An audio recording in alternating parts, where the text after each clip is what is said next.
Eu quero ler um texto que está no livro de Ezequiel, capítulo 1, os 3 primeiros versículos, que está escrito: E aconteceu no 30º ano, no 4º mês, no dia 5º do mês, que estando eu no meio dos cativos, junto ao rio Quebar, se abriram os céus, e eu vi visões de Deus.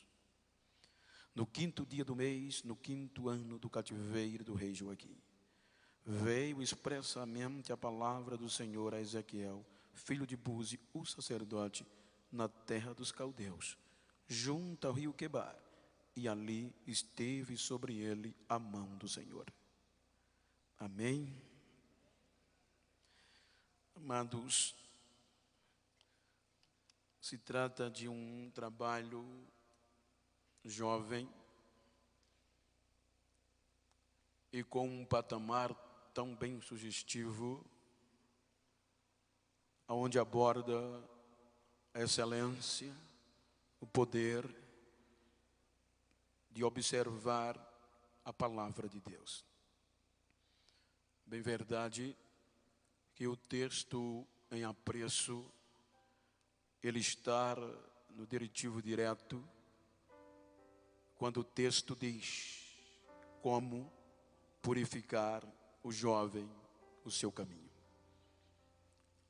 A palavra purificar, dentro do contexto, em nosso dicionário, no nosso vocabulário, veja que é um diretivo. Veja que ela quer dizer tornar puro, tornar a limpar ou limpar as manchas. E com base neste contexto diretivo, eu quero falar-lhes esta palavra estimulativa, pois eu sei que nesta tarde estou falando para uma geração dotada de conhecimentos, uma geração que vive o ápice da inovação em um período de mutações constantes, e entre elas muitas que vão de encontro à nossa fé. E por mais que nós venhamos a perceber o contexto da santidade, queira quer não, sabemos que um dia após o outro, e uma noite no meio, ou um período de tempo, eles tiram alguma coisa da nossa originalidade, e por que não dizer que às vezes dá vontade de desistir. E sabendo que eu não estou pregando para super crentes nem super-heróis, mas eu estarei pregando e estou para uma geração que 24 horas por dia é bombardeada para desistir, para perder o siso da palavra e a confiança em Deus. Mas como ministrante nesta tarde, eu queria tomar este texto para falar-lhes sobre um profeta em meio à rebeldia. Se nós observarmos o contexto biológico deste jovem, deste personagem que protagoniza a restauração quando já não havia mais esperança, nós partindo do pressuposto normal, sabemos que este jovem pertencia a uma classe específica dentro do povo de Deus. A Bíblia mostra que Ezequiel era filho de sacerdote, era filho de Buzi, o sacerdote. E por ser filho de Buzi, os irmãos sabem que havia uma perspectiva favorável para qualquer um que professasse ou nascesse entre estas classes. Se nós observarmos o contexto biológico, percebemos que ao nascer, ainda na infância, esta criança foi catequizada, foi ensinada o que era santidade. A observação da palavra, pois filho de sacerdote era ensinado a não aproximar-se de cadáver, a não tocar em ossos de cadáver e a não participar de nada que fosse impuro, para não o tornar impuro.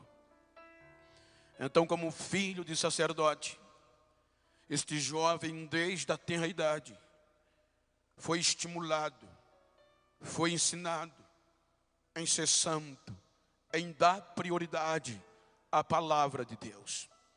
Quando nós adentramos na sua adolescência, a expectativa aumenta, a expectativa cresce, porque agora ele toma conhecimento de que havia um futuro brilhante para ele, um futuro cujo próprio pai havia entrado por ser filho de Levi, ser descendente de Levi. Havia uma perspectiva comprovada por Deus, a ponto de que quando nós observamos o capítulo 4 do livro de Números, o próprio Deus disse a Moisés e Arão que qualquer um dos filhos dos sacerdotes ou de Levi, independente de ser coatita, merarita ou gersonita, qualquer um desta geração era contado a partir dos 30 anos de idade, ele ingressava no ministério sacerdotal. Então havia uma perspectiva, uma promessa instituída por Deus. Então, a partir da adolescência, partindo de um raciocínio lógico, aquele adolescente foi catequizado que não podia se afastar da palavra de Deus, porque aos 30 anos havia coisa melhor para ele. E queira não, quem não tem sonhos, quem não tem projetos de crescimento, independente da classe social e sobretudo quando nos tornamos servos de Deus. Aquele jovem agora cresce, passa a adolescência e entra na juventude, purificando-se, observando como caminhar para não entristecer Deus. Até aí ia tudo bem.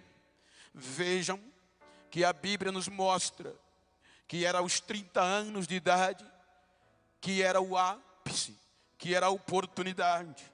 De 29 anos para trás, tudo era preparação para que eles pudessem chegar aonde Deus havia prometido. Portanto, diz um contexto histórico, com base no contexto escrito, que com 25 anos de idade, os jovens já eram levados para o santuário, para se aproximar, para vivenciar, na nossa linguagem, para um período de estágio, para com 30 anos ser efetivado literalmente no contexto sacerdotal. Então, este sonho, este projeto, era o que movia este jovem, como outros qualquer, que tinham sonhos e promessas. Então, quando a Bíblia mostra que com 25 anos de idade, com base no texto escrito, vem o inesperado, porque quando ele completa 25 anos de idade, é quando a casa de Israel havia cometido o ápice da desobediência. A Bíblia diz que Israel perdeu a fé, Israel perdeu o temor, Israel se tornou impuro, Israel desobedeceu a Deus. Então, aquele jovem que não tinha nada a ver com isso, aquele jovem que preservava, que procurava a preservar, a observar o caminho da santificação, Agora, por conta da rebeldia de Israel, a fé acabou, a santidade acabou, e agora os caldeus invadem Jerusalém. O interessante é que enquanto tudo está como foi planejado, é fácil permanecer, é fácil acreditar. Quando tudo está bem, quando tudo está favorável, é bom obedecer, é bom permanecer e é bom falar que é santo e que teme a Deus. O problema é quando tudo sai do planejado, quando tudo sai do que se esperava. Porque aqui diz a Bíblia que os caldeus invadem Jerusalém. E nesta invasão, eles levam uma leva de judeus cativos para a Babilônia. E surpreendentemente, entre outros jovens da classe nobre, este jovem que tinha um sonho palpável, só faltava 5 anos para tornar-se realidade. Ou seja, quando ele completa a data de se aproximar mais do santuário, de conviver diariamente com os sacerdotes, aí vem algo inesperado. Agora ele é levado como cativo para uma terra estranha, para uma terra rebelde, para uma terra pagã. Imagina, jovem, aquele moço, a frustração, o descaso. E é aqui que se pergunta: aonde está Deus? Porque o pior problema é que nestes momentos Deus se cala. 25 anos de idade, pronto, fiel, santo, e agora Deus se cala e leva-o junto com os rebeldes para uma terra pagã. Agora ele tinha tudo para desistir, ele tinha tudo para desacreditar no processo, nos sonhos, nos projetos que Deus lhe prometeu. Porque além de ver a ameaça, a frustração do cativeiro, havia uma promessa da destruição de Jerusalém e do templo e do santuário. Isto era o cume, isto era o ápice da desilusão. Então este jovem dava para entender que ele ia entrar em desespero. Era fácil se misturar, porque agora não havia fé, não havia santidade, estava no meio de uma casa rebelde.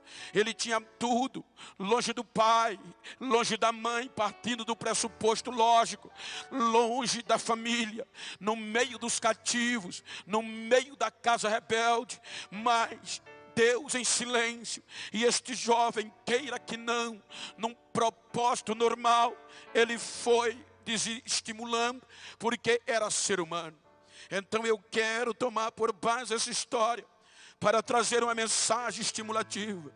Não é fácil observar a palavra quando as pessoas perguntam: aonde está o teu Deus?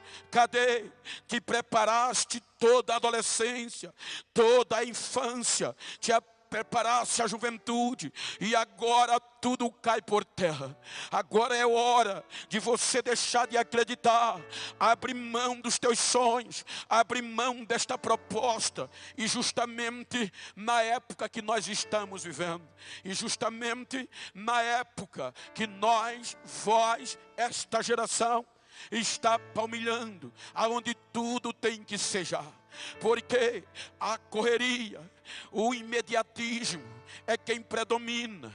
Hoje, com todo respeito e com toda, obviamente, lógica e entendimento, é necessário que a nossa geração é bombardeada por este imediatismo de querer desistir, por não ter mais paciência.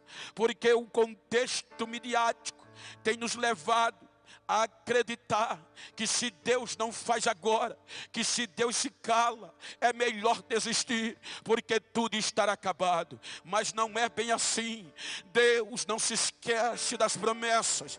Deus não se esquece dos propósitos. Deus não se esquece daqueles que, independente da circunstância, da crise, do momento, não se deixa levar pelo meio, mas persevera naquilo que aprendeu e naquilo que Deus lhe propôs para si. E eu quero crer que eu estou diante de uma geração que não desiste, que tem sonho, que tem projeto e que não se deixa se levar pelo meio, pelo contexto que vive, mas permanece firme de pé na esperança de que Deus é Deus e que vale a pena esperar.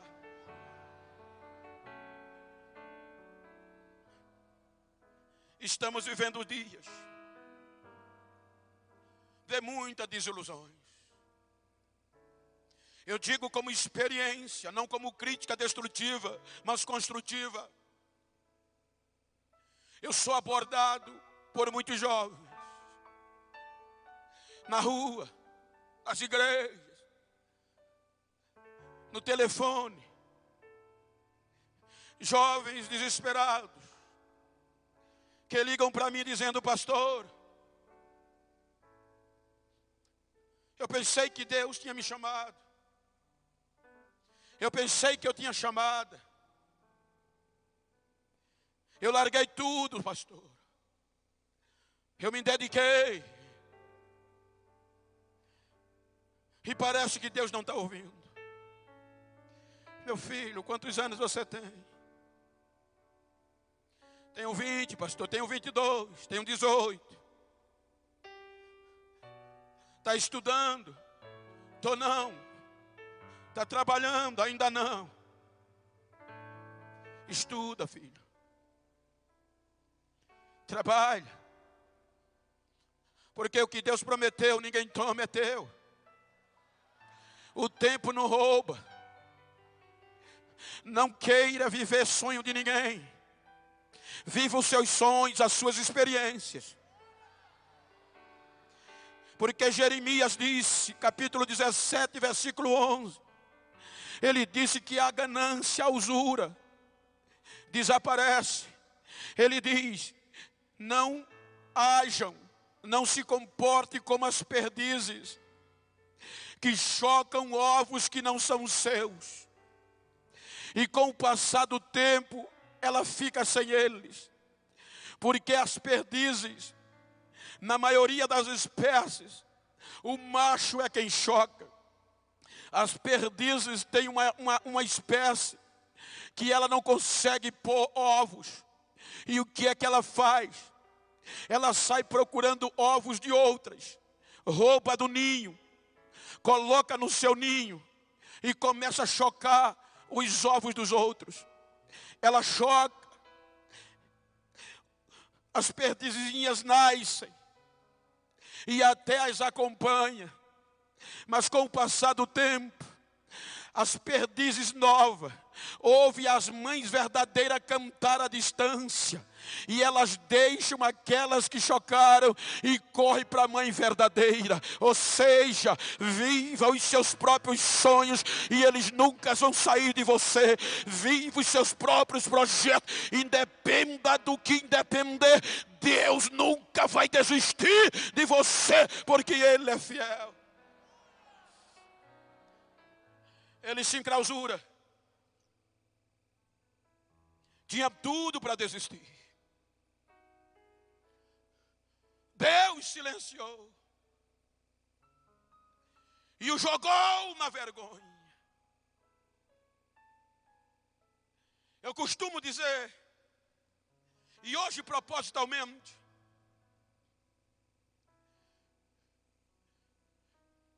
que nós vivemos valores invertidos. Porque o contexto mostra isso e vivemos isso. Porque está difícil esperar o silêncio de Deus. 5 anos. Possivelmente alguém tenha dito: acabou. Jerusalém não vale mais nada. O santuário não vale mais nada.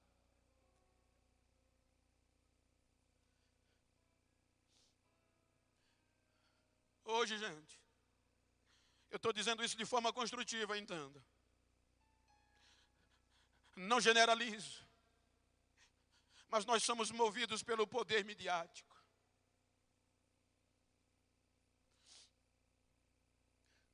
Hoje é mais difícil jejuar. Hoje é mais difícil ler. Porque hoje o que vale é a fama. É o número de visualização que você tem no YouTube. Eu venho de uma geração de jovens que não vivia a juventude como um todo na igreja, porque já me converti um pouco mais velho. Mas que se ainda esperava em Deus. E quando se ia convidar alguém, quando se ia conviver com alguém, não era pela fama, era pela santidade que ele vivia.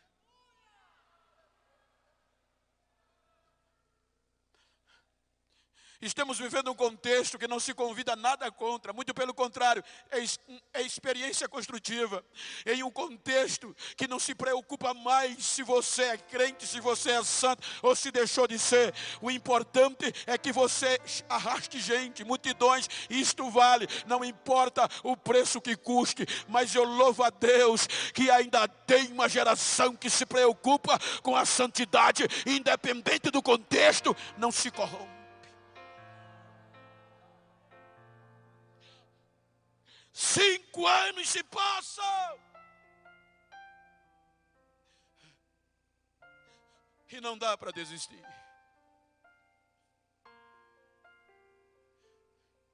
É exposto à vergonha. Conjecturando, talvez alguém disse: não era você, filho de Buzi? Não foi você que se preparou para o sacerdócio? E agora está exposto à vergonha no meio dos cativos. E quando alguém aplaude, gente, é bom demais.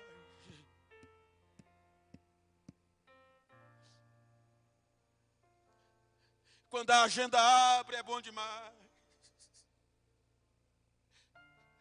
O problema é que Deus muitas vezes expõe a gente à vergonha. Eu costumo dizer que Deus não trabalha como a mídia. A mídia só precisa de 24 horas no máximo para pegar você desconhecido e jogar na fama e todo mundo aplaudir. Mas a mídia precisa de menos do que 24 horas para pegar você da fama e jogar você na lama de novo. O meu Deus não. O teu Deus não. Ele não te pega e coloca logo na mídia, na fama, não. Primeiro ele te quebra, primeiro ele te arrebenta, primeiro ele te expõe. Mas uma vez aprovado, nunca mais ele desiste de você. Você vai querer desistir, mas ele não desiste mais de você.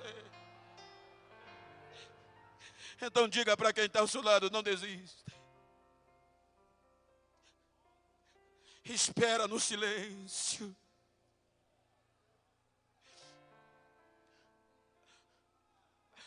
Cinco anos no meio de uma casa rebelde. 30 anos de idade. Era a idade que ele ia ser efetivado como sacerdote. Era o dia do aniversário. Partindo de um pressuposto ilustrativo, dá-se a entender a desilusão. Eu não sei se aqui tem alguém do interior como eu cresci. E quando eu estava triste, desiludido, um dos pontos da minha terapia era a beira do rio, com caco de telhas, de cerâmicas, e começava a jogá-los na flor da água. E ele saía fazendo gailança por cima da água. Isso era uma terapia. Agora o dia de as portas do santuário se abrirem e o jovem Ezequiel entrar no santuário, agora Deus está calado.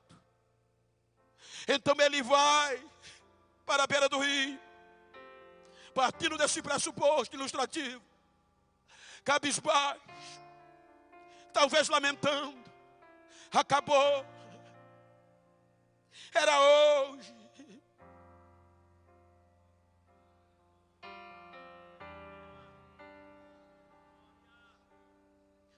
Quando ele pensava nisso, as portas do santuário estavam longe e não se abriram. Mas aí é que neste dia, no 30º ano, não abre a porta do templo em Jerusalém, abre-se o céu. Ele diz que o céu se abriu. E quando o céu se abriu, ele viu um barulho de um forte vento, ele viu fogo, ele viu tempestade, e a glória de Deus desceu sobre ele, e sobre ele veio a mão do Senhor. Quando a mão do Senhor desceu sobre ele, a glória veio junto. Foi preparado para entrar no santuário. Talvez pensaram que Deus esqueceu, que tinha acabado, mas Deus tem mais do que o que ele pensa. Deus não só abriu o templo, mas abriu o céu. Então Deus tem mais para o que você do que o que você imagina. Para que desistir? Ele viu a glória, e a mão do Senhor desceu sobre ele. A mão de Deus o envolveu. O que eu quero dizer com isso? Vale a pena permanecer santo. Vale a pena observar a palavra e acreditar nela, mesmo que todo ao redor se corrompa, mas vale a pena não deixar de acreditar que esta palavra é quem faz a diferença. Vocês já me ouviram, mas me pediram. É aqui que ele diz que depois que a glória o envolve, ele diz que não resiste e cai sobre o seu rosto. Quando ele cai, termina o capítulo 1. O capítulo 2 já começa diferente. Quando ele cai, aí a voz de Deus brada, e Deus diz: filho do homem, põe-te em pé, e eu falarei contigo. Ele disse que até aqui não estava entendendo nada, mas entrou nele o Espírito. Entrou nele o Espírito. Quando o Espírito entrou, ele disse: me pôs de pé, e eu pude entender a voz daquele que falava comigo. No meio da casa rebelde, Deus ainda pode contar com profetas. Dá uma olhadinha para quem está ao teu lado, diga: no meio da desilusão, no meio da crise social, no meio de uma nação rebelde, Deus ainda pode contar com você.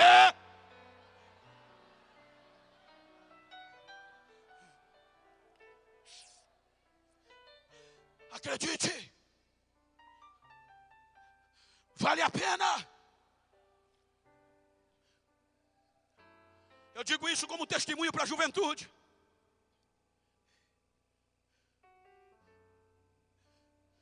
Olha onde eu estou, gente.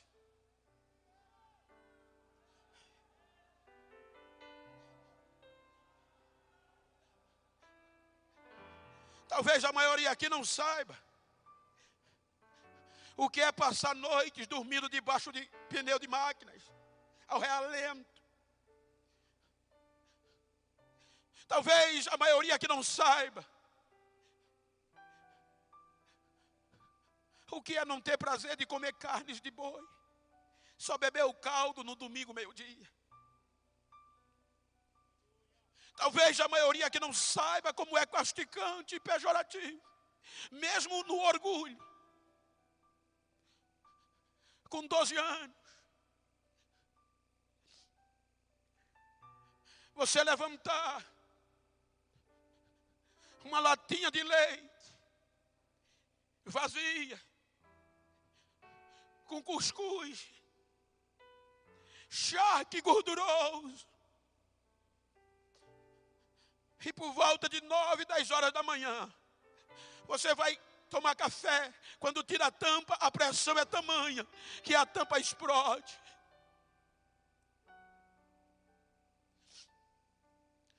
Talvez você nunca viveu alguém olhar para você e dizer: você não vale o que come. Era o que me diziam: esse negro não vale o que come. Mas um dia,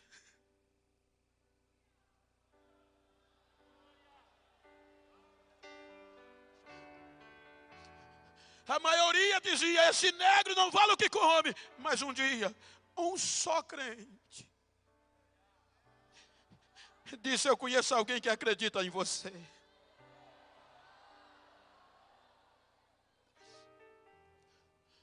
E me levou aos pés de Jesus. E Jesus me aceitou. Eu estou dizendo isso para dizer que você não pode desistir. Porque Deus não desiste de você. E depois de 1 ano e meio na igreja, foi quando eu vi uma proposta de Deus, por meio de um pregador. Ainda morando na pobreza no canavial. Foi quando Deus me disse, através do pregador: tu és um projeto meu. Santifica-te. Não desiste da minha palavra. Porque o mundo vai ouvir falar o teu nome. O Brasil vai ser pequeno para você pregar. Porque através da tua vida eu vou restaurar outras.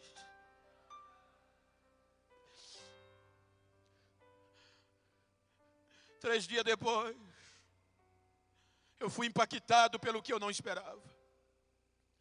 Um grupo de amigos foi na minha casa me dizer que não acreditasse. Desista disto que você ouviu. Porque você chegou agora na igreja. Não funciona assim. Você tem defeitos demais. E entre eles você tem 3 que é impossível acontecer. O profeta errou, não era para você. Mas por que vocês não dizem que se nós santificarmos e vivermos a palavra, tudo pode acontecer? Mas é diferente, não funciona assim. Você é pobre, você é analfabeto, e para piorar você é preto. Então o profeta errou, o pregador errou. E eles me convenceram a desistir. Mas lembra o que eu disse? Que tem hora que a gente quer desistir e não consegue mais.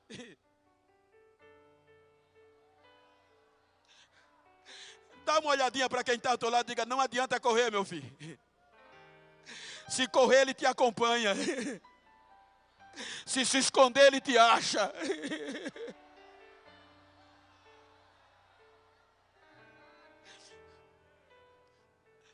Você foi chamado para ser profeta em terra seca. Você foi chamado para ser profeta, para ser profetisa no meio da casa rebelde. Então passa o tempo, passa a hora, mas Deus no tempo certo vai sacudir a tua vida.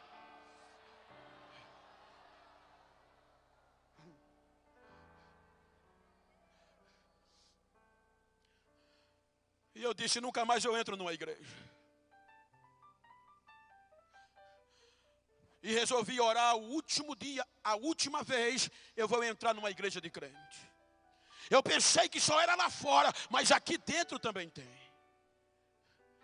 E eu dobrei os joelhos, 8 horas da manhã, 8h30. Eu quis levantar para nunca mais saber de crente, nem da casa de crente, nem igreja de crente. Revoltado. Só que quando eu fui levantar, não consegui. A mão do Senhor me pegou. E enquanto eu tentava correr, Deus dizia: fique aí. Fui eu que te escolhi. Fui eu que te chamei. Você é meu. Eu vou mostrar a você quem sou eu. 4 horas da tarde eu saio arrebentado. Quando eu vou para casa, vem uma adolescente com a notícia catastrófica: a tua filha acabou de ir para o posto de saúde. E foi fazer o quê? Passando mal. Cheguei no posto de saúde, o médico olhou para mim e me disse: ela já deu entrada em óbito, leve-a para casa, prepara o enterro. Agora imagina, eu saí com a criança morta no braço, do posto de saúde. Na época, 93, não tinha assistência funerária, era enterro mesmo. Quando eu saí do posto, que tomei a rua, a multidão, eu pregava, multidão no contexto figurativo, que era uma fazenda. Então quando eu saí da rua, aí as pessoas olhavam e gritavam: está aí o crente, cadê o teu Deus? Cadê agora? Tu não dissesse que ele é e que ele faz? Quando eu ia fazendo a volta para casa, o Espírito Santo gritou aqui: vai para casa fazer o que, meu filho? Vá não para casa, vou mostrar a você que eu não sou homem, eu não trabalho na ótica do homem, eu não vejo como vê o homem. Eu vou hoje te mostrar que tu és meu, tu és meu.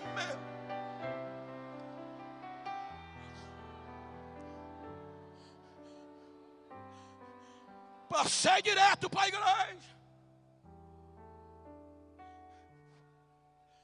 joguei a criança no piso. Foram dizer ao médico: ele está doido. O médico chegou na igreja, os vizinhos. Aí a voz de Deus entrou. E Deus disse: fui eu que te trouxe aqui.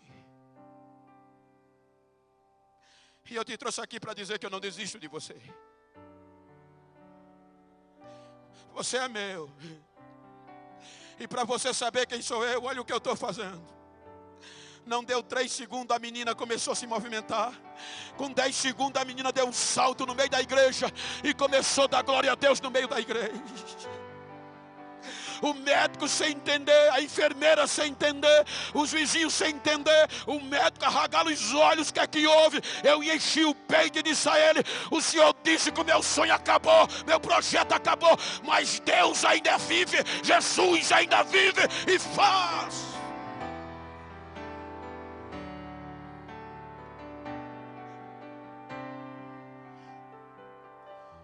Sabe qual é o problema? É o que eu quero enfatizar, como estou enfatizando. É que a gente espera o outro dia. Passa 93, vem 94. 95. Vem 96. E Deus se calou. Aí vem alguém e diz: e aí, vale a pena? Ainda jejuas? Eu não te disse que o profeta errou? Vale a pena ainda viver esta palavra? 99. Chegava no culto e dizia: o internacional chegou. Diz a ele que o banheiro está sujo. Me entregava o rodo.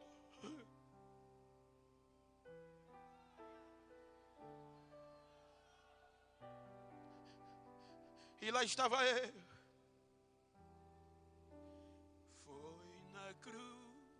Foi na cruz, onde um dia eu vivi.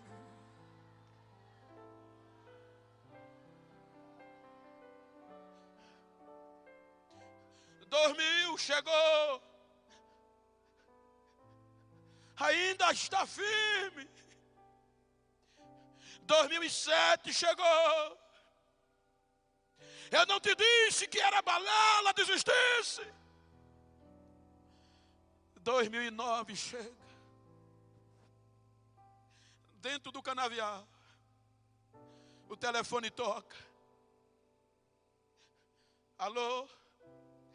Era o meu pastor presidente, saudosa memória.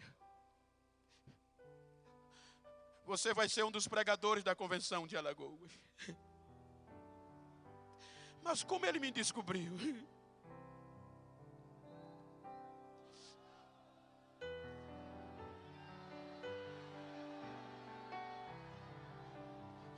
Quando a foto saiu no cartaz, foram dizer a ele: o senhor vai colocar aquele negro para pegar? Ele disse: vai conversar com Deus. Ele tem história, ele tem passado, ele tem vivido.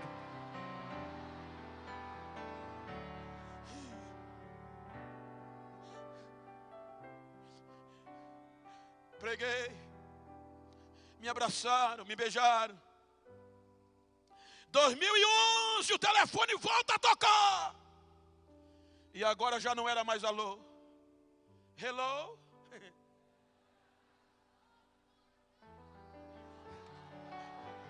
Miss Genival? Yes.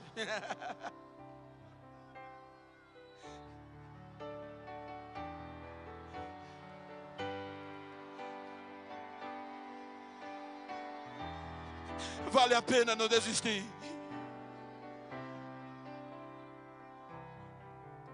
Em 2013 o telefone toca.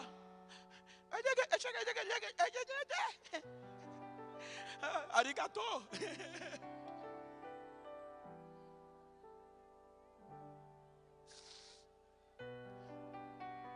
Filhos, não desista. Vale a pena viver na palavra. Vale a pena se santificar no meio da casa rebelde. Veja o que Deus disse a Ezequiel: eu vou te enviar a filhos de Israel, que eles se rebelaram contra mim, filho do homem, são casa rebelde. Fala, ainda que eles queiram ou não queiram ouvir, mas eles vão ter que saber que no meio deles houve um profeta, houve alguém santo, houve alguém diferente. Então te prepara para sacudir a tua rua, te prepara para sacudir a tua cidade, te prepara.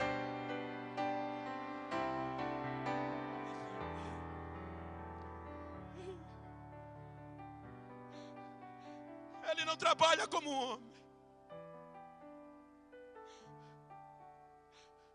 Tem lugares que eu chego hoje, gente. Qual mente humana que viveu comigo, que imaginaria eu estar aqui? Sabe qual era o meu sonho de infância, de adolescência? Era conhecer São Paulo. Sabe qual era o meu sonho de juventude? Conhecer São Paulo. Hoje toda semana eu estou aqui.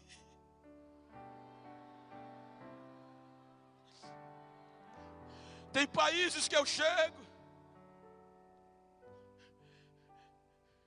que quando chega naqueles aeroportos internacionais, estou dizendo isso para edificar você, não para vanglória, que a minha glória é servir a Deus. Mas eu estou falando que vale a pena permanecer santo e observar. Vale a pena ser puro. Que quando eu chego lá fora, passa a imigração, 3 europeus, ou alguém de bem, com aquele carrão lá fora, abre a porta de trás, e o pretinho bota a cabeça para cima. Se eu fui pobre, não me lembro naquela hora.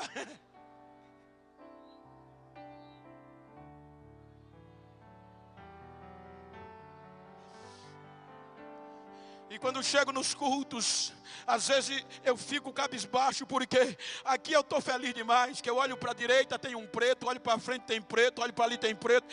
Mas tem igreja que eu chego que só tem branco. Só tem branquinho. E eu fico quieto, meu Deus, por que me trouxesse aqui? Só tem branco. Aí Deus diz para você saber que vale a pena me servir. Eu sou Deus, eu faço o que eu quero. Quando termina o culto, os branquinhos fazem fila. Para quê? Para beijar o pretinho, para abraçar o pretinho. Porque é Deus que faz. Vale a pena permanecer. Vale a pena ser puro. Vale a pena ser santo.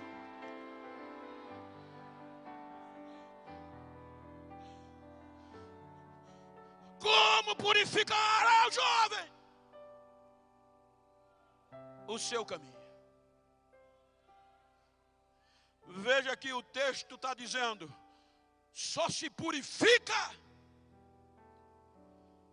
o que deixou de ser puro.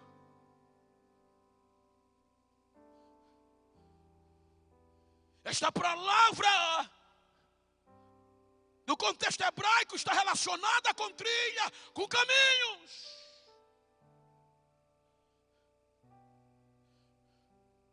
Isso implica dizer como você está, como você chegou aqui. Lembre que eu disse que eu não estou pregando para supercrentes.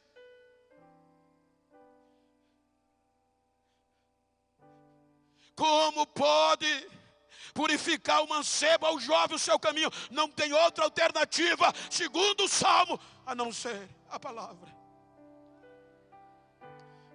Veja que Ezequiel foi criado no meio de um povo com uma esperança santa, mas o povo se rebelou. Mas ele permaneceu. Aí o que é que Deus faz?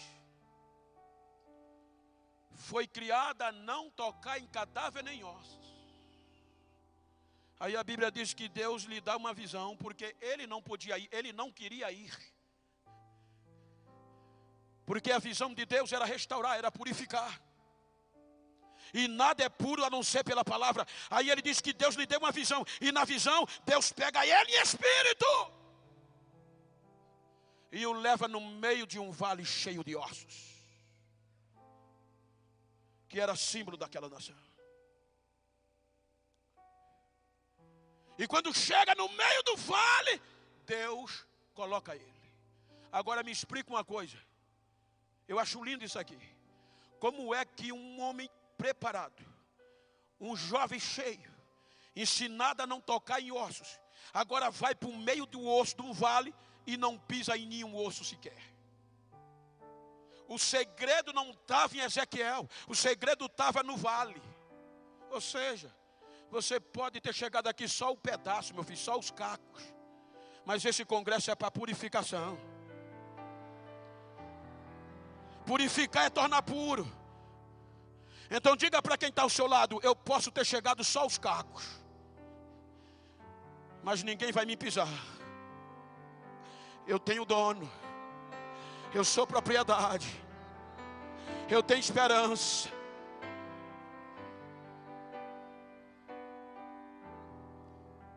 Este é o ápice da falta de esperança.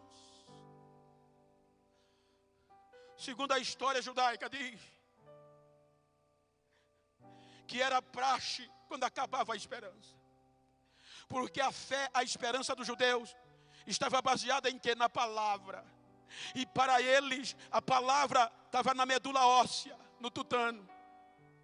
Então quando eles foram levados para o cativeiro, a esperança era tão grande que diz a história que quando morria alguém, algum jovem, algum filho, os pais não enterravam na esperança de uma geração futura. Então o pai pegava os filhos e mandavam jogar no vale ao ermo. Só que aquele filho ficava no ermo na esperança de 3 dias Deus purificá-los e trazê-los de volta. O pai reunia os filhos e no primeiro dia ia, e chegava e dizia: hoje Deus pode trazê-lo de volta. Por volta de 10 horas a 11, o corvo descia, arrancava os olhos, o cérebro era dilacerado e o corvo voava. 6 horas da noite, o dia terminava. O pai olhava para os outros e dizia: faltam 2 dias, Deus vai restaurá-lo. Quando chegava o segundo dia, o pai estava presente. Aí o pai dizia: é hoje, é hoje, é hoje. Por volta de 11 horas, a águia descia, rasgava o ventre do cadáver e comia os órgãos internos e as vísceras. Mas a esperança era tão grande que 6 horas o pai olhava e dizia: ainda tem uma noite e um dia, o meu Deus vai purificá-lo e vai restaurá-lo. Só que quando eles iam para casa à noite, chegava a hiena. A hiena lambia tudo que restava de putrefação, só deixava o esqueleto justamente aonde estava o tutano. Quando o pai chegava no 3º e último dia, só estava o esqueleto. Aí o pai olhava e dizia: hoje é o último dia, hoje vai ter purificação. Por volta de meio-dia, o corvo descia, o quebrantoço descia, O quebrantoso só come tutano, só come medula. Quebrava todos os ossos. Dilacerava. E comia o tutano. Aí o pai reunia a família e ia lamentar, chorar. Acabou! Secaram os ossos. E acabou a esperança. Secaram os nossos ossos. Aí é quando Deus vai lá no meio da casa rebelde. E ainda tem um.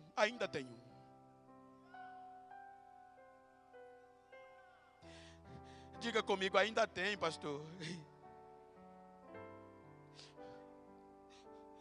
E leva ele ao meio do vale.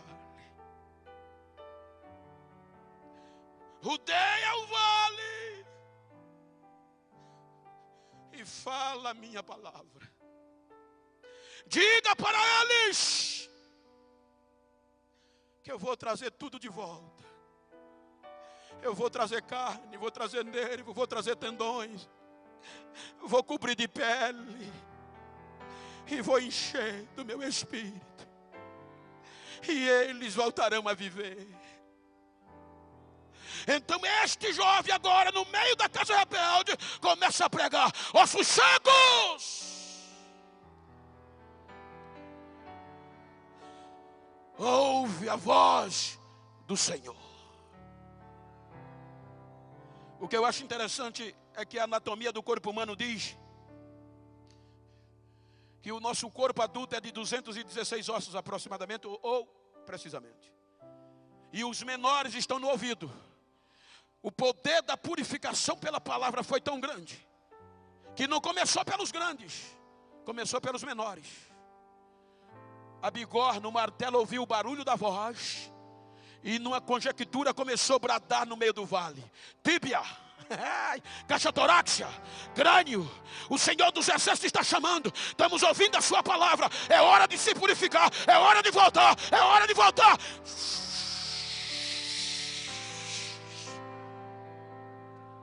E cada osso grudou no seu osso. Cada osso grudou no seu osso. Como você chegou aqui?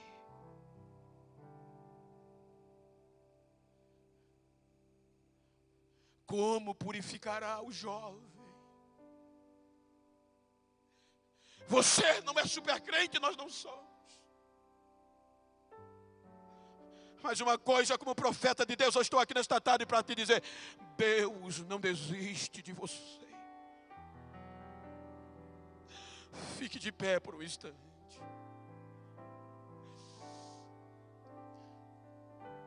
Você não sabe como esse amigo, como esta amiga que chegou esta tarde chegou.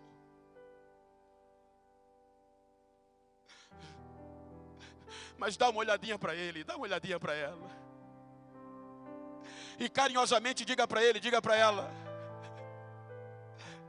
não importa se alguém não acredita mais em você, mas fala como profeta, não importa. Não importa se alguém deixou de acreditar em você. Não importa como você chegou. Deus não desiste de você. Diga para ele: Deus não desiste de você. Diga para ele: ainda tem jeito.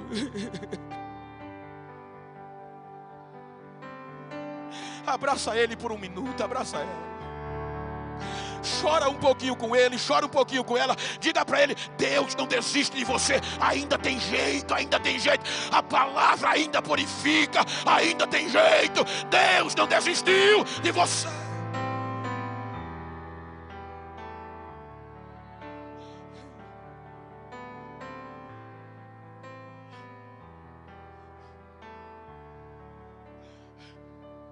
Talvez ele está precisando de um abraço. Quem sabe ela chegou aqui querendo desistir, ele querendo aqui chegando a desistir. A palavra ainda tem poder de purificação. E eu estou aqui neste momento como profeta de Deus para te dizer que Deus não desistiu de você. A palavra purifica, a palavra purifica. Vale a pena observar. Ei, filha. Ei, galera. Ei, filho. É hora de voltar.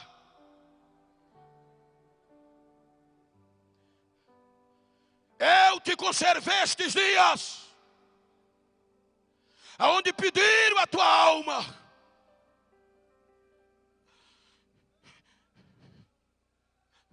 Mas eu estou restituindo tudo. Eu estou trazendo de volta tudo. Volta, porque Deus tem urgência.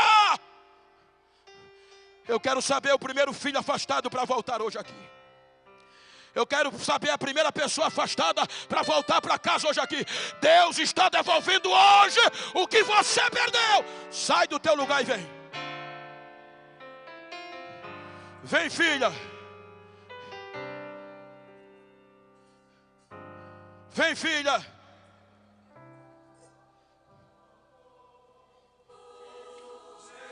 Vem, filho.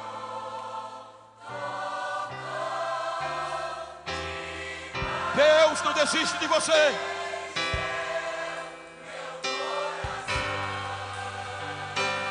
Vem, filho.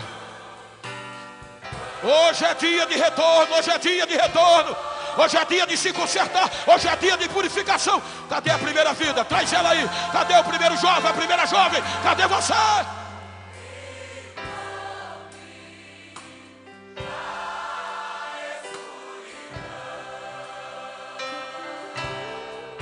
Cadê você? Venha, filho. Venha, filho.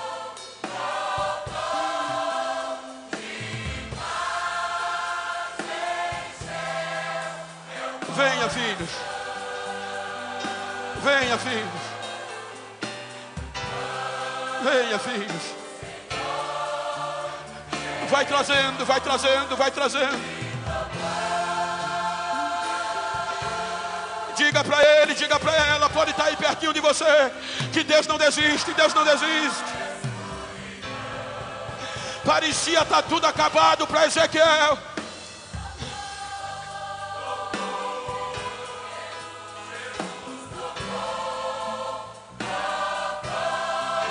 Cadê você? Aqui já tem uma, já tem duas, já tem três. Cadê a quarta? Cadê a quarta? Cadê a quarta? Cadê a quarta?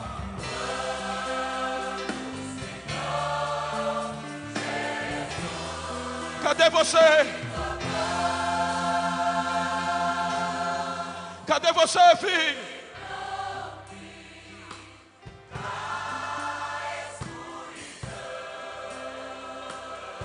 Cadê a quarta vida? Cadê você?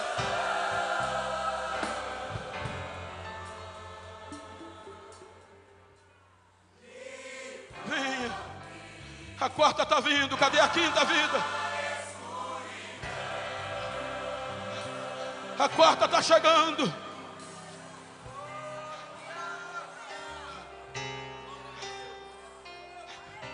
Pode chorar. Pode chorar. Ainda tem. Ainda tem uma geração que não se dobra. Que eles queiram ou não queiram ouvir, saberão que houve um profeta no meio deles. Traga, vá trazendo. Talvez você convidou alguém. Diga para ele, diga para ela que Deus não desiste dela. Diga para ele que nesta tarde a gente quer orar por ele, quer orar por ela. Cadê? Vai trazendo, deixa eu ver quem está vindo. Deixa eu ver, deixa eu ver, deixa eu ver.